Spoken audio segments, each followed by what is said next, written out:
আলাইকুম রহমতুল্লাহি ওয়া বারাকাতুহু। আলহামদুলিল্লাহ, আশা করি আপনারা সকলেই ভালো আছেন। দিনই আলোচনায় আপনাদের সবাইকে স্বাগতম। আমাদের এই দিনই আলোচনার আজকের বিষয়বস্তু হবে ঈমানের শাখাগুলো নিয়ে ধারাবাহিক আলোচনা। তারই ধারাবাহিকতায় আমরা ঈমানের 17 নম্বর শাখা তথা হায়া অর্থাৎ অন্যায় কাজে লজ্জাবোধ করা এই সম্পর্কে আমরা জানতেছিলাম। এই সম্পর্কে আমরা জানতে গিয়ে জেনেছিলাম যে যার লজ্জা যত বেশি, আল্লাহ তাআলা তার গুনাহকে গোপন রাখেন তত বেশি। সুবহানাল্লাহ। এই জন্য আমাদেরকে সবসময় লজ্জা করতে হবে এবং লজ্জা আমাদের জীবনে একটি বিশেষ গুরুত্বপূর্ণ কাজ হিসেবে আমাদেরকে এই লজ্জাকে ধারণ করতে হবে। তো এই লজ্জা সম্পর্কে আরেকটা কথা হচ্ছে, প্রত্যেকটা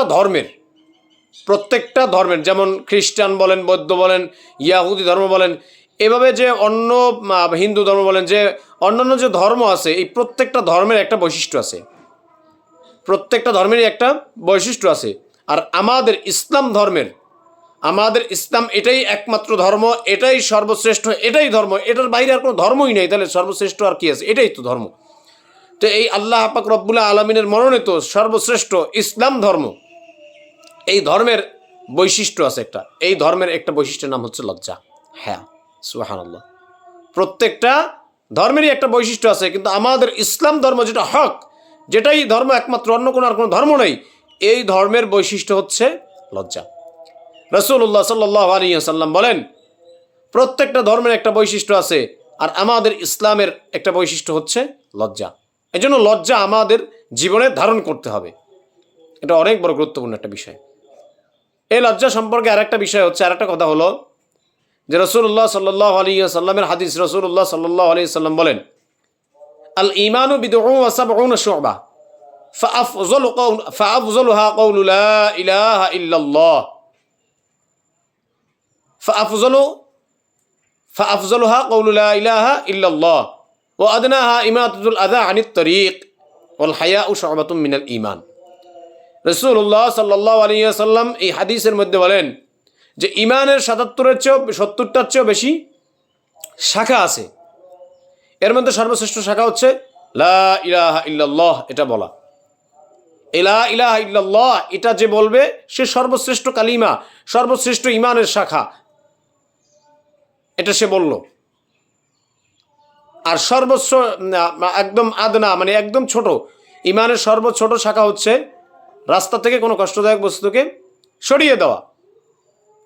আপনি রাস্তায় হাঁটতেছেন, একজন মুসলমান হিসেবে কর্তব্য হচ্ছে, আপনার ঈমানের একটা শাখা হচ্ছে যে আপনি রাস্তায় যদি কোনো কষ্টদায়ক বস্তু পান, রাস্তায় যদি কোনো কষ্টদায়ক বস্তু দেখেন, তাহলে সেটাকে সরিয়ে দেওয়া। এটা আমাদের মুসলমানদের ঈমানের একটি শাখা। কিন্তু আফসোস, আজকে আমাদের যে সমাজের অবস্থা, যে চেহারা, সেটা পুরোটাই উল্টা। কেমন আজকালকের যুগে আমরা রাস্তায় যদি কোনো আপনার কষ্টদায়ক বস্তু দেখি, সেটাকে আমরা সরাই না, আমরা পাশ কেটে চলে যাই। আবার দেখা যায় অনেক সময় রাস্তার বাহির থেকে অনেক কিছু এনে দুষ্টামি করতে করতে রাস্তার মধ্যে কষ্টদায়ক বস্তু ফেলাই। আমরা বিভিন্ন ধরনের ময়লা, যেটা রাস্তায় ফেলানো নিষেধ, যেগুলো রাস্তায় ফেলালে অ্যাক্সিডেন্ট হতে পারে, কলার ছোলা, তারপরে বোতল, বিভিন্ন ধরনের, কিন্তু আমরা সেগুলো রাস্তায় ফেলাই। পরিষ্কার পরিচ্ছন্নতা আমাদের অতটা গুরুত্ব নেই ওটার প্রতি। অথচ ঈমানের আরেকটি শাখা হচ্ছে, সবচেয়ে ছোট নিম্ন শাখা হচ্ছে রাস্তা থেকে কষ্টদায়ক বস্তু সরিয়ে দেওয়া। রাসূলুল্লাহ সাল্লাল্লাহু আলাইহি ওয়াসাল্লাম বলেন যে ঈমানের 70-এর চেয়েও বেশি শাখা রয়েছে। এর মধ্যে সর্বশ্রেষ্ঠ শাখা হচ্ছে লা ইলাহা ইল্লাল্লাহ বলা, আর সর্বছোট শাখা হচ্ছে রাস্তা থেকে কোনো কষ্টদায়ক বস্তু থাকলে সেটা সরিয়ে দেওয়া।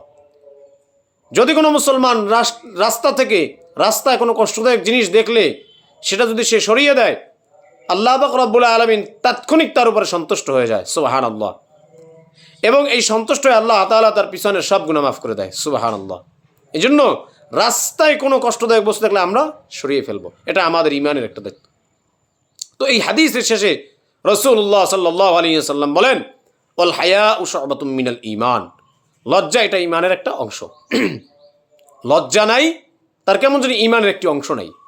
যেমন আপনার পুরো বডি আছে, হাত না থাকলে কেমন, পা না থাকলে কিভাবে দেখায়, চোখ না থাকলে কেমন দেখায়, কষ্ট, তেমনিভাবে আপনি স্বয়ং সম্পূর্ণ না। তো এইরকমভাবেই ঈমানের যে ৭৭টা শাখা আছে, এর মধ্যে একটা শাখা হচ্ছে লজ্জা। লজ্জা ঈমানের একটি এবং ওয়াল হায়া ও শুআবাতুম মিনাল ঈমান। এজন্য আমাদের সবাইকেই লজ্জা এটা নিজেদের জীবনে ধারণ করতে হবে। যদি আমরা নিজেদের জীবনে লজ্জাকে ধারণ করতে পারি তাহলে ঈমানের এই শাখাটিকে পরিপূর্ণ করতে পারবো।